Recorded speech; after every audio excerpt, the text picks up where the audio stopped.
what time it is. Marvin Devine, Huber, Axel, and you know how we do.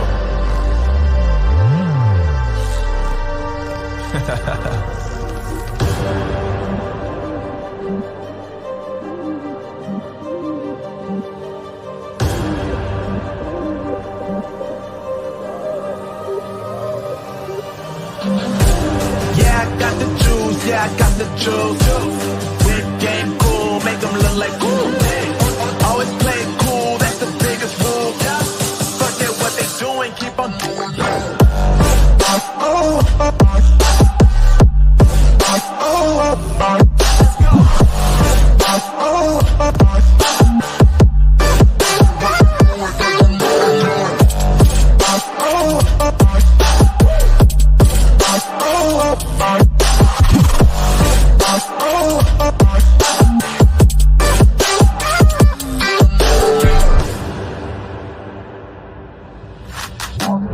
I've been making loot since like 22.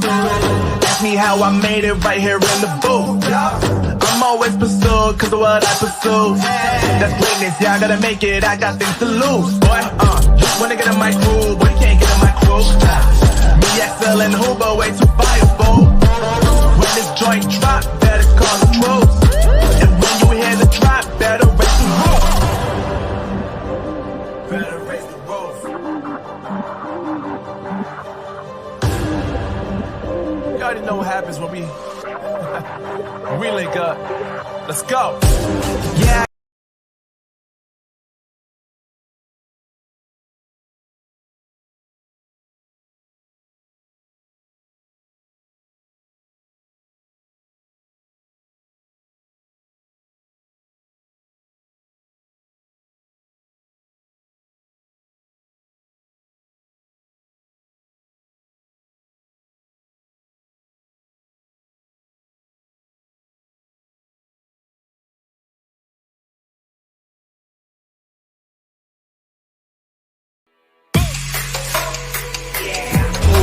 My guys know that they fly, know that they ride or die. I keep waves by my side, CJ Ike, now I gotta roll with ice. Cody's brothers, my guys know that they fly, know that they ride or die. I keep waves by my side, CJ Ike, now I gotta roll with ice. Ride or die, ride or die, ride or die, ride or die, ride or die, ride or die, ride or die, ride or die. Cody's brothers, my guys know that they fly, know that they ride or die.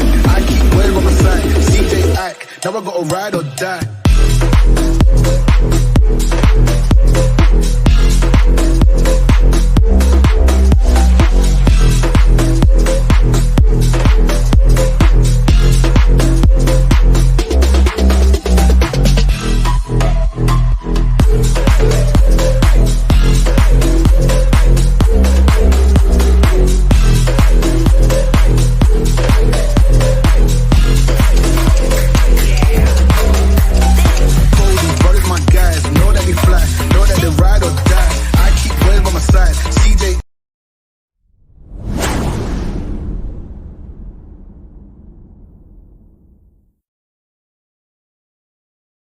Y'all ready for this? Yeah.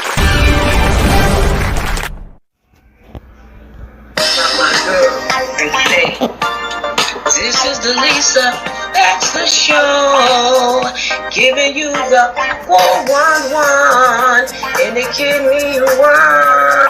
Not my girl, and say, this is.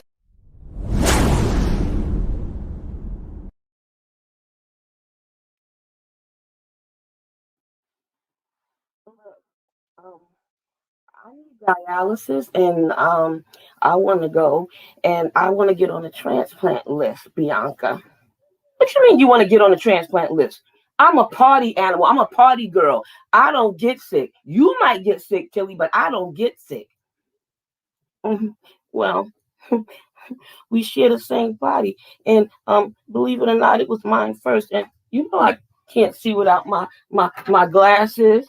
Don't you put them glasses on? You look blind with them on. You look, your glasses are too thick. No.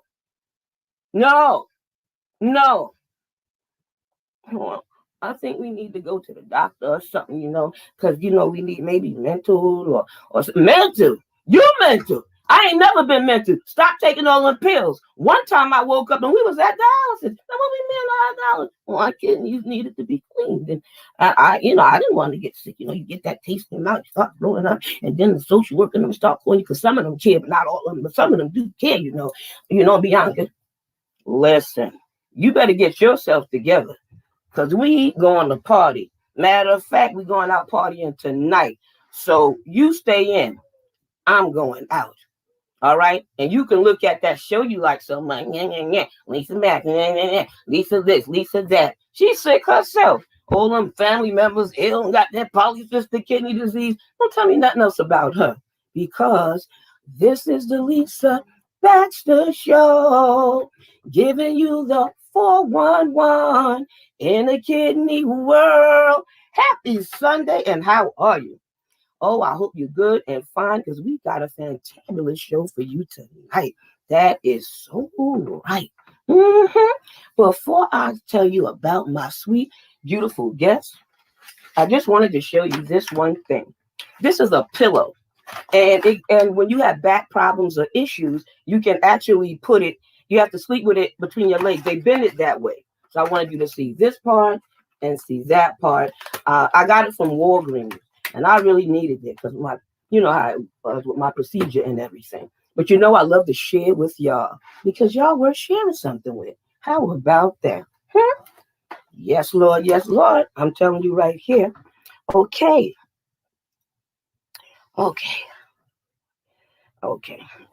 Well, we know that the blessings of the Lord maketh rich and it adds no sorrow with it. I've been young and I've been old, but I've never seen the righteous forsaken, nor his seed begging bread.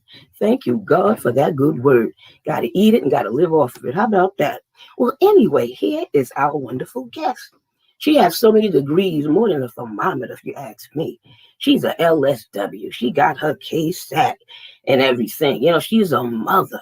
You know what I'm saying? And she's a CEO of her own foundation and company. I'm not mad at her. She worked a lot of jobs and got a lot of things going on. But I'm gonna let her tell you her testimony and let her tell you what she's all about. And we're gonna drive and have a good fun. Welcome, Sharon Turnage.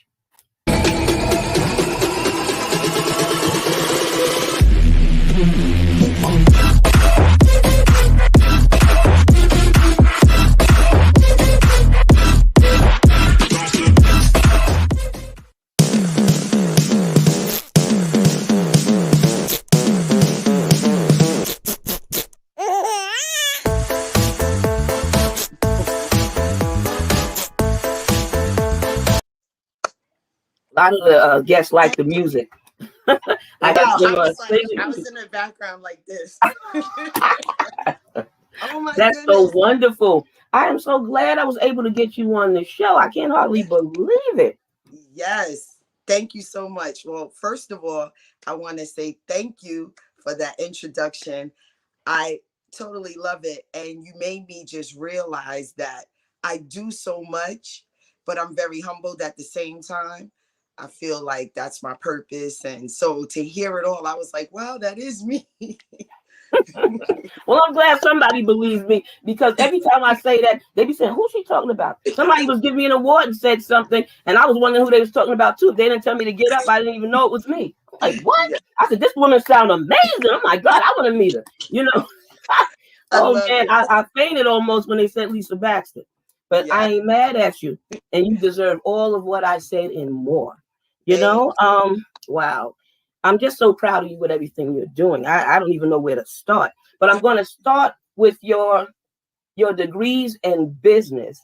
So we're going to break that down, and then we'll ask you a little something else because I know you're a family person and everything like that. You're a believer, so we can go all in. Let's just start swimming. Yes. Yeah. I'm ready.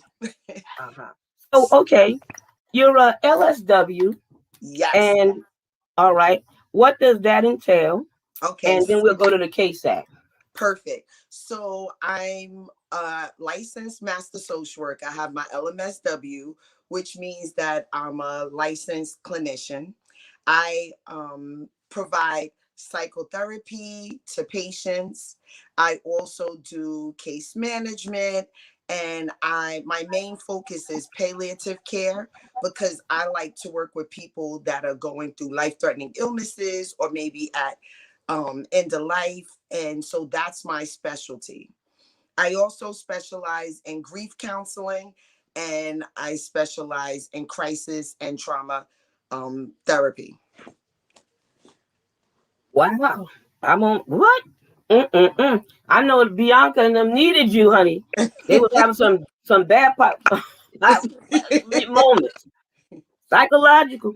But Yeah. yes. Now, how is that? Because I know a lot of times when I've been a social worker 25 years, a lot of times I've carried cases in my heart or carried them around with me because sometimes you can't do anything about it, or you could do only what you're able to, and sometimes you might even go beyond, but it has to wear on you because you're a mother at the same time. Is that ever happened? Well, it's hard doing the work that I do because I like to specialize in severely psychotic individuals. So I love to do the psychiatric social work type of work, which is not an easy field to get into, because it's hard working with those individuals because they're, at their lowest, and they need a lot of work and a lot of help. And even all the help you can give them, it's still, they have so many deficits. And yes, it's hard because doing that type of work and then helping people with grief and processing grief, especially when people have had a loss in their life and having to deal with grief properly. And this is something that we don't talk about enough as a society and as a community, because we don't know how to grieve, and we're told to deal with our losses and it's okay and grieve at your own time. But how do we really do that? So yes, a lot of times, because I work with these type of individuals, it is that you wear their situations on your heart, and it weighs on you. And I'm a very empathetic person. So I love what I do. I take what I do seriously. My goal and my purpose is to help people get through. I say, I have a slogan that the light at the end of the tunnel. I want to be the light at the end of the tunnel for people.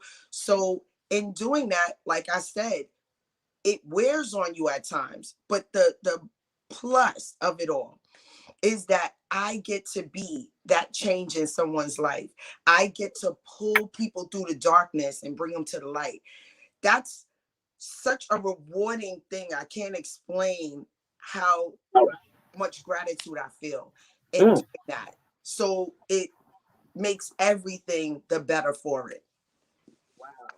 Well, I mean, well, you're strong anyway, but the jobs that you pick are heavy jobs because even dealing with somebody with substance abuse Hmm. and things of that nature and depression and death, those are some heavy things. But I'm sure God has equipped you and anointed you. Plus, you've been to college and the whole thing and trainings, and you've been at it for a great minute. Yes. Okay, so well, how did you get into the KSAC thing? Yes. So in doing my work, when I was going through this process of getting my master's in social work, I was an intern at a private practice. And a lot of the individuals I, counseled, they didn't just have issues like anxiety or depression that they were dealing with. They were also dealing with addictions. So it was for me to do the type of work where I can work with individuals that have what we call co-occurring illnesses, whereas somebody may be depressed and also be addicted to drugs or alcohol or marijuana. And I feel that a lot of the addiction comes from the traumas that they're faced with and they're dealing with. So I wanted to try to reach those individuals, because if I can help them in one way, I can actually help them the other way. If I can help them process the traumas and all the trials and tribulations that they were dealing with in life, then I can also help them with the substance abuse and everything else going on. So that was just where I felt my place was. And so that was why I went into addiction counseling as well. Wow. Well, you on board. You on the go. Yes. You're on board and you're on the go now. Having your children and everything Mhm. throughout this process that had to be tough or hard for you. I'm sure it was a challenge, and some mother out there want to know how you did it. Maybe she got some children and she just struggling and everything. So how was that? Did you have a support system? Did you have help? Did you have to wear roller skates? Tell us. Okay, well, it's so funny that you say this because my journey seems easy to people, but in all reality, my journey was a long, hard process. I started school in 1995 and my goal was to become a doctor. And at that time, my mom, who bless her, she told me that if you wanted to go after your dreams, do it while I'm alive so I could be a support system for you to help you with your daughter. At that time, I only had one child, even though I'm a mom of five. So, starting out that process, I went to college. I did 2 years, but had to drop out of school because I had a high risk pregnancy. I was pregnant with my second child and I couldn't complete because I had to be on bed rest.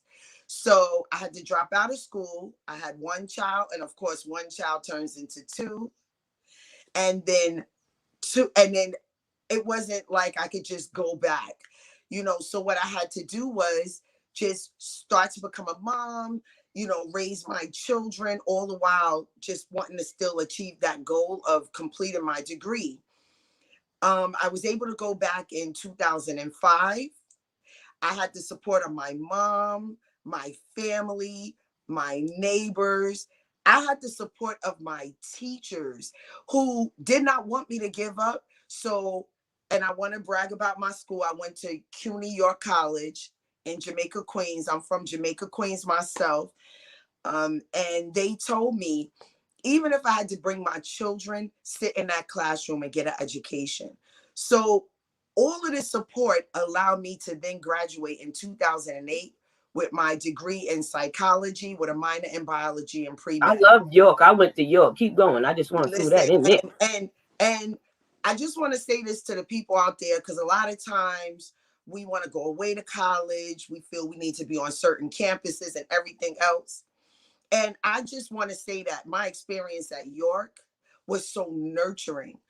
They nurtured us. They understood that the majority of us were coming from being working moms or being people that work and school is a part-time thing for them. So they nurtured and they put so much into me as a student and just everybody around me. So what I would say to all the moms out there, first of all, we can't ever give up because my slogan for mom is mom on a mission.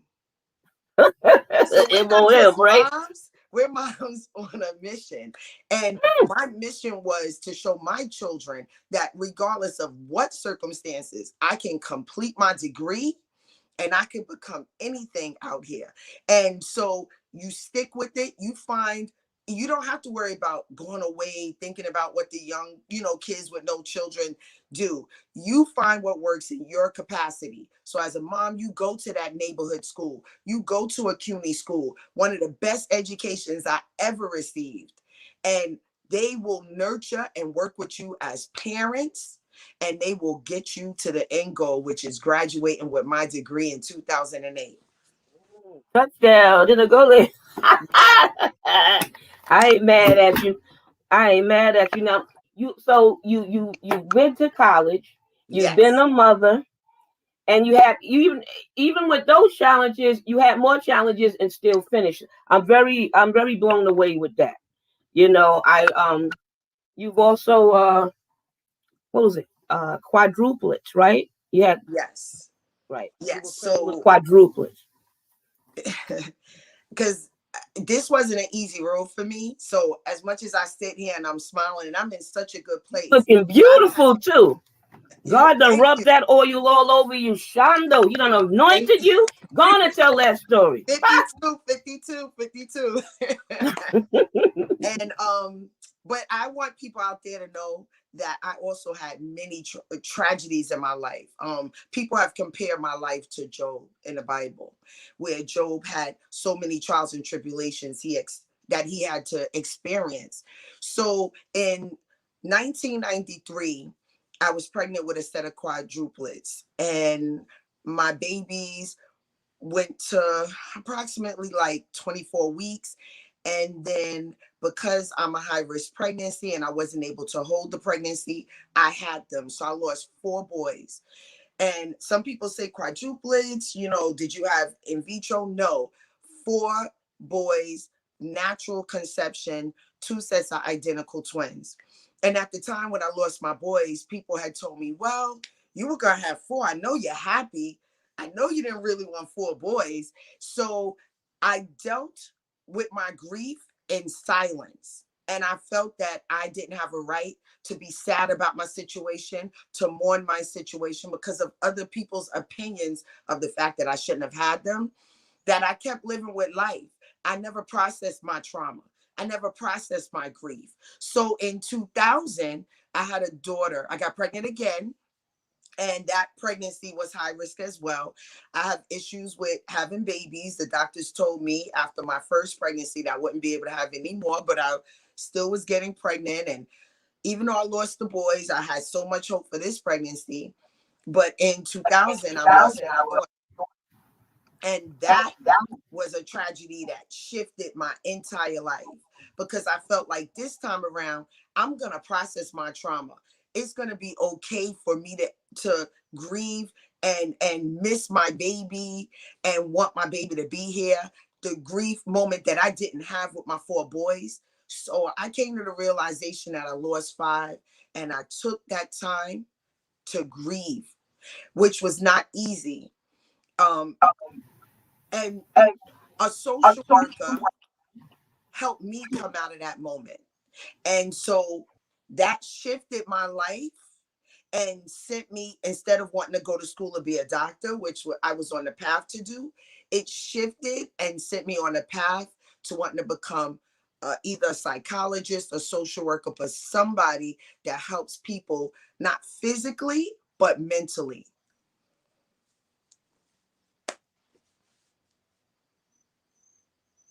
That's what it's all about. Each one reach one, each one teach one.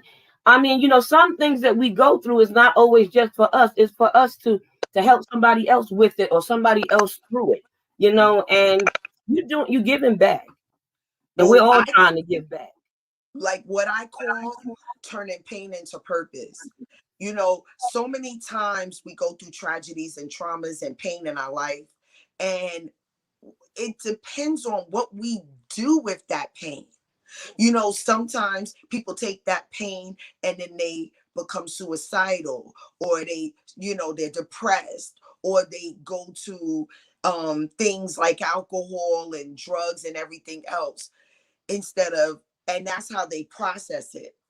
Me, I felt like I needed to take all the pain and the tragedies in my life and process it in the appropriate way, and use that energy, use the life of my quadruplets, the life of my baby girl, use that in a way to invigorate me to find my purpose. And that's when my purpose was revealed to me. I sort of say the day that my daughter died, which is August 7th, 2000, was my rebirth, because that let me know that day that my purpose was to help other people that lose a child to deal with that grief and to have the support system that I never had, because when a baby dies, people don't get to see that baby. People don't get to connect with that baby. It's not like when somebody that's already been here, that people have met and known,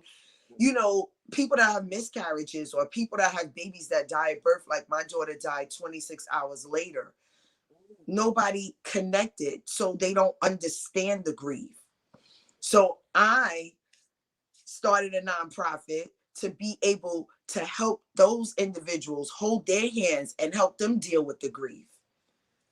I should have talked to you when I had all the miscarriages. But anyway, keep going, because I love what you did, taking pain and turning it to purpose. You got to do that with your tragedy sometimes. Make it work for you. We tend to look at everything painful and everything bad in such a negative way, and don't realize that so many pain moments or stressor moments or trauma moments have led to such amazing things to happen. Like in our modern time, like for me, losing my quadruplets and losing my daughter was that moment for me that set me on a path of purpose.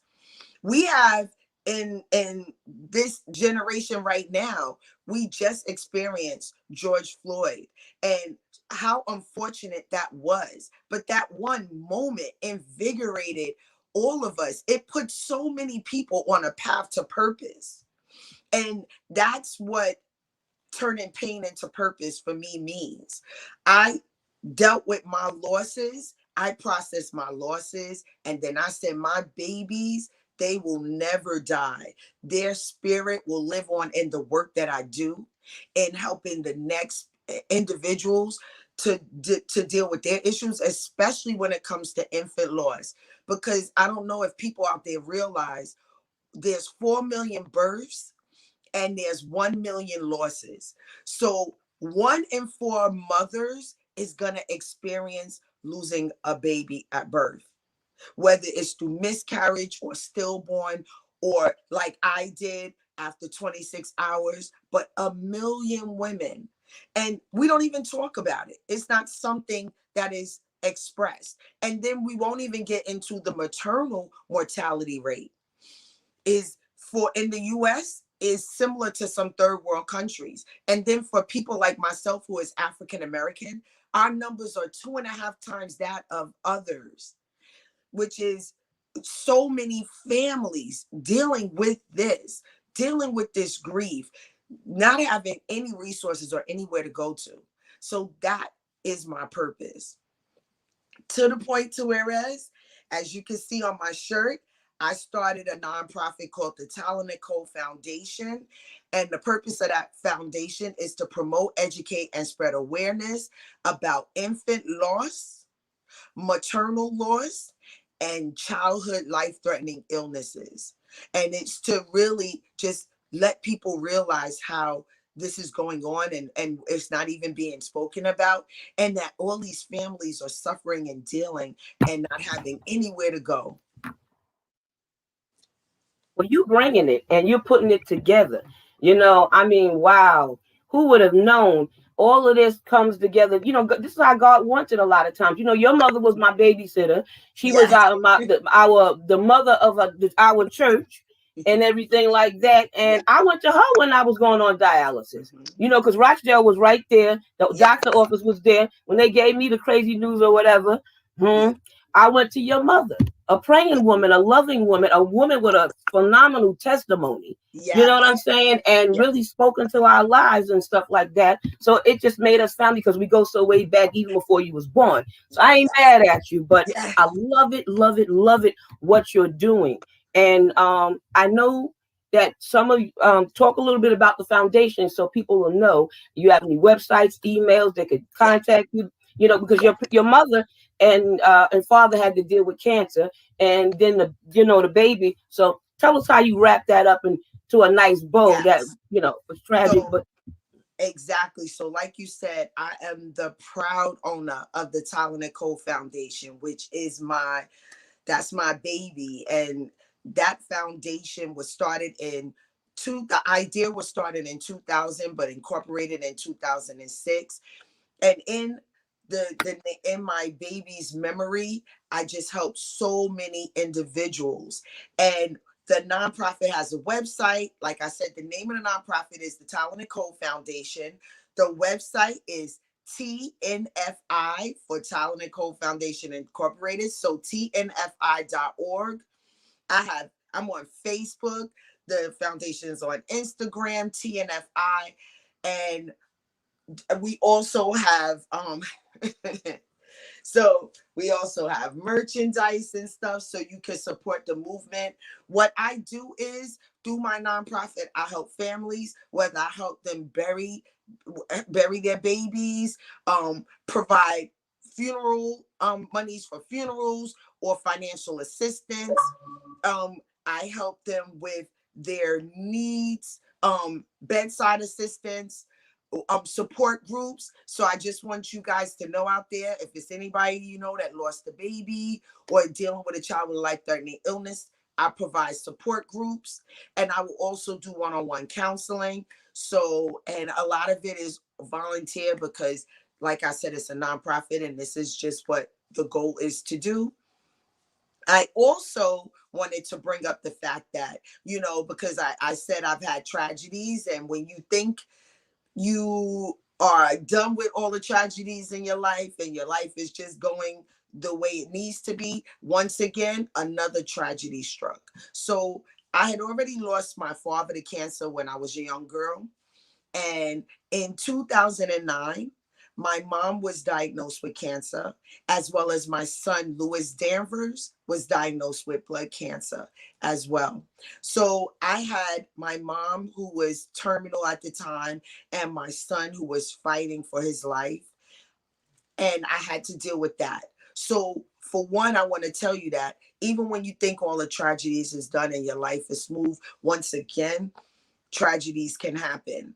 And at that time, I didn't know what to do because my mom was my rock. Like, she said my mom was the rock of everybody. She was a mother. She was a foster mother. She was a pastor, and she was my support. And I remember my mom telling me that I've lived, but you do what you have to do to save your son. Just be there. Just focus on him and make sure he lives. And so imagine having to deal with a blood cancer diagnosis in your 4-year-old son, right? Losing your mom. And they were in the hospital, one in the adult side and one in the children's side. And this was my reality. But you know what? Once again, purpose. God doesn't make no mistakes. And I'm a praying person. I believe in God. I believe in the Lord. And I believe he doesn't put anything on us that we can't handle. So what did I do? I listened to my mom. I stuck to my purpose, and I did everything to help my son. And then I also just started a subsidiary of my nonprofit, just dealing with children with blood cancer, which is the Lewis Danvers Leukemia Fund. I'm holding up a shirt. The slogan is, if you could save a life, would you? And I decided that I would take this moment as well and find purpose in it. So I help identify individuals dealing with blood cancer. I do bone marrow awareness because so many individuals, about approximately thousands, 10,000 plus individuals, need a bone marrow transplant every year to survive blood cancers. And the awareness is not out there. So I took my son's name and my son's story, and I went around the country. My nonprofit is actually in 10 states, and we registered over, I believe, 3,000 people, and we found people matches, which is so important because organ donation, which comes full circle, is something that we don't realize is so important. If we have the means to help and save somebody's life, why would we not do anything to do that? And like the slogan says, if you could save a life, would you? You have to really look at yourself and really dig down deep and realize, if you could save somebody's life, would you? Would you do anything to save your fellow man? And I've made that commitment that yes, I can, and yes, I will. I registered on the registry myself. My son is in remission right now. Thank God for that. But if he relapses, he will need a match in order to survive.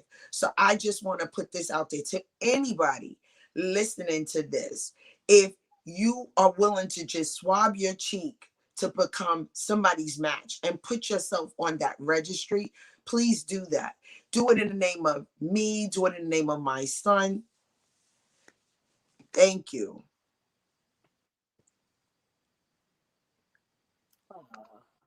Did I do good? That you see better than I do. That's why I never say nothing with the comments, because I can barely see my phone. I was laughing because I have the other glasses on, but I'm digging and looking. But I know they said something good, because I always have a good group, a blessed group. And I mean, your testimony is out there, girl, is out Did there. I do You good? know, you did excellent, fantabulous, Shando. So listen, if we forgot anything, let me know. And if No, not, I want to know, who would you like to give a shout out to? Because this is just a wonderful thing and a good night. So please. I just want to give shout out to all my people out there, my Black and brown people of color, and I mean to everybody out there in the world, but definitely to my Black and brown people, because we are dealing with enough trauma. We are grieving as a community, and we don't have enough people that are truly vested in our progress. There's people that say they do, but they don't. But I just want you to know, I love you. I am here for you. We are here for each other. Let's start thinking about turning our pain into purpose and seeing what we can do for the next individuals, for the next people, because we are not here alone. Each one teach one. I want to thank God for taking me this far. I want to thank my family, my friends for always supporting me. And I hope my story and my life touches somebody out there. Doesn't matter what you go through, you could come out of it and you could be happy again. You could smile. This smile is genuine. And I'm thankful, and like truly thankful to anybody that's listening to the story. I hope you get motivated. I hope you get motivated, and I hope you understand that you are loved. God is love, and I love you, and I'm here. I ain't mad at you. Healing is the children's bread. Many are the afflictions of the righteous, but God shall deliver us out of them all. You hear me? Yes. The word never lies. The word never lies. And it's falling on good hearts and good minds and good spirits. Now, I'm glad you came on this show. I'm so happy. I don't know what to do with you. I could have took you so many ways, but I like the way that it went. So you didn't forget to say anything. I didn't forget to say anything, God willing. All I know is my next week guest is Mr. Jason, a powerful brother. So thanks again for coming. A million blessings. Keep doing what you do. And this, I'm proud, and I know your mother's proud, and I know God is proud. Your father too. Thank you so much, Lisa. You know I love you anyway, because you've always been family to me. But like I said, you inspire me, and that's people inspire me as well. I may inspire people, but people inspire me. And when my dark days come, and when I miss my mom, or when I'm missing my babies, it's people like you that give me the motivation to keep doing me. On and a sweet thing to say. You make sure you get some rest and keep your because I know you got to work tomorrow. Me too. Yes. And keep doing what you're doing. I'm proud, and I'm going to stay proud. And you need me for anything, any resources, you got it right here. All right. Thank you. Biggest thing is pray for my movement. Just help me spread the word. Pray for my movement, because what I'm trying to do is just saving lives. Yes, absolutely. Well, have a fantabulous night.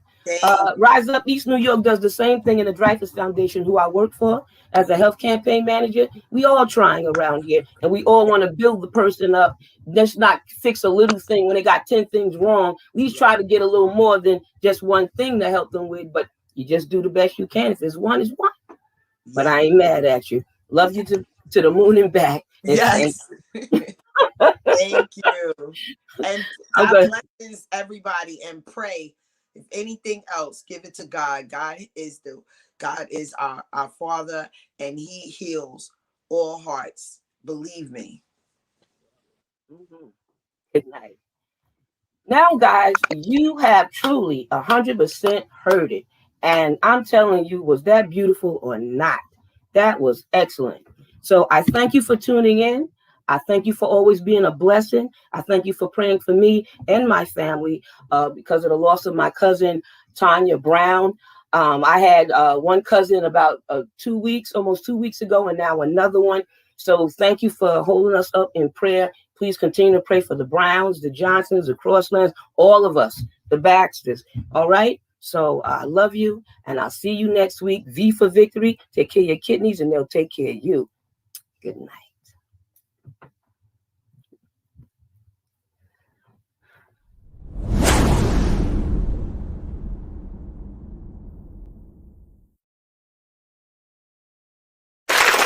Turnage.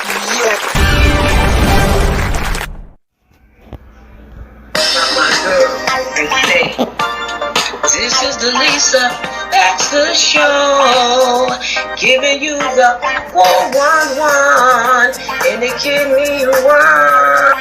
My girl, and say, this is.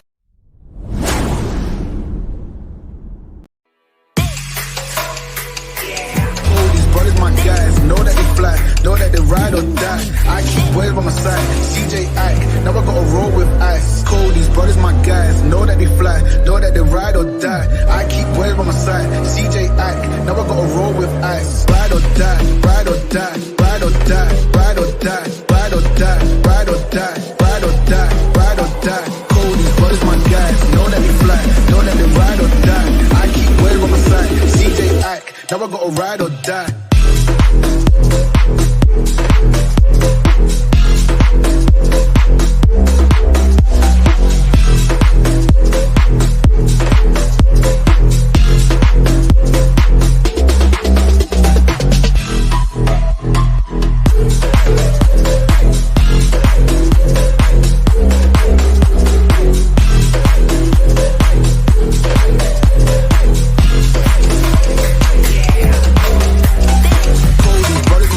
Know that they fly, know that they ride or die. I keep boys by my side. CJ